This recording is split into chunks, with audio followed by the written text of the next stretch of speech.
Hello, നമ്മൾ Malabar golden ഡയമണ്ട്സിൽ വന്നിരിക്കുക. എൻ്റെ ഫസ്റ്റ് യൂട്യൂബ് ഷോർട്സ് ഞാൻ സ്റ്റാർട്ട് ചെയ്യുന്ന ഇവിടെ നിന്നായിരുന്നു. അമ്മയുടെ മലയുടെ കൊളുത്ത് ഏലസ് മാറ്റി വാങ്ങാനായിട്ട് അവിടെ ഒരുപാട് സമയം എടുക്കുന്നുണ്ട്. ആപ്പിമോൾ മൊത്തം ഒന്ന് ചുറ്റിത്തിരിഞ്ഞ് വരാമെന്ന് വിചാരിച്ച് മുകളിലോട്ട് പോയി.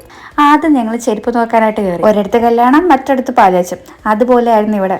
ഒരു വശത്ത് അച്ഛൻ്റെ ചെരുപ്പ് നോട്ടം, മറുവശത്ത് മുകളിലെ ചെരുപ്പ് വലിച്ചിറക്കൽ. അവിടുത്തെ സ്റ്റാഫിന് വെറുതെ ജോലി കൂട്ടിക്കൊടുക്കണമെന്ന് വിചാരിച്ച് ഞങ്ങൾ അവിടെ നിന്ന് ഇറങ്ങി. അവിടുന്ന് നേരെ ഓടിക്കയറിയത് ട്രെൻഡ്സിലോട്ടാണ്. എന്തായാലും കയറിയതല്ലേ, നമുക്ക് പോയി ഡ്രസ്സൊക്കെ നോക്കിയിട്ട് വരാം. കളക്ഷനൊക്കെ ഒന്ന് നോക്കാമെന്ന് വിചാരിച്ച് കയറിയതാണെങ്കിലും വാങ്ങാത്ത സാധനത്തിന് ബില്ല് പേയേണ്ടി വരും എന്നുള്ളൊരു സാഹചര്യം വന്നപ്പോൾ ഞങ്ങൾ നൈസായിട്ട് അവിടെ നിന്ന് ഇറങ്ങി. പിന്നെ ഒരു പോപ്കോൺ ഒക്കെ വാങ്ങി മെക്ഡൊണാൾഡ്സിന്റെ സീറ്റിംഗ് കൗണ്ടർ വന്നു. പക്ഷെ നമ്മൾ അവിടെ നിന്ന് ഇറക്കി വിട്ട മക്കളെ, അവിടെ ഇരുന്ന് നമുക്ക് കഴിക്കാൻ പറ്റത്തില്ല. അവിടെ ഫുഡ് ഓർഡർ ചെയ്തവർക്ക് മാത്രം അവിടെ നിന്ന് കഴിക്കാൻ പറ്റും. വീണ്ടും മലബാറിലോട്ട് പോയി. അവിടെ വെച്ച് നിയമൊക്കെ ഒരു ഫ്രണ്ടിനെ കിട്ടി.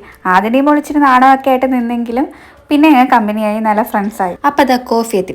അങ്ങനെ കോഫിയും കുടിച്ച് ഏലസം വാങ്ങി ഞങ്ങൾ അവിടെ നിന്ന്. ഇവിടെ വന്നപ്പോൾ കാഷ്വലായിട്ട് അപ്ലോഡ് ചെയ്തൊരു വീഡിയോ ആയിരുന്നു എൻ്റെ ഫസ്റ്റ് യൂട്യൂബ് ഷോർട്സ്. പക്ഷേ ഇപ്പോൾ ഓരോ ദിവസവും എന്നെ വീഡിയോ ഇടാൻ പ്രേരിപ്പിക്കുന്ന നിങ്ങളുടെ സപ്പോർട്ടാണ്. Thank you.